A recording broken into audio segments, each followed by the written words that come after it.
We had talked to the marriage counselors at our church.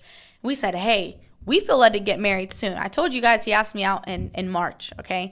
And they were like, okay, let's start the premarital counseling, soon. And so instead of doing it every other week, we just were like, let's do it every week.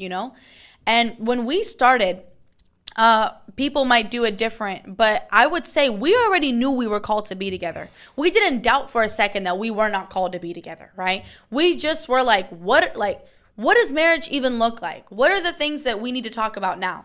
So when we did the premarital counseling, both of us separately had to take this test, and it was maybe 30 to 45 minutes long, of just the way we grew up, preferences, and there were deep questions in there that I wouldn't have even naturally thought about myself to even discuss with him. Like, I grew up in an Arab culture. He grew up in African and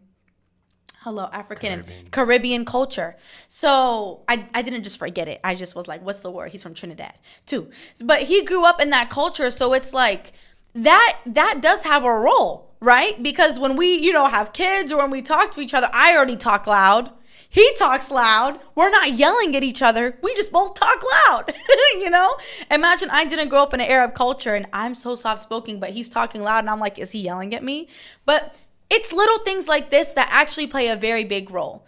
And so when we had done the tests, what they do is they meet up with us and we go over their results. And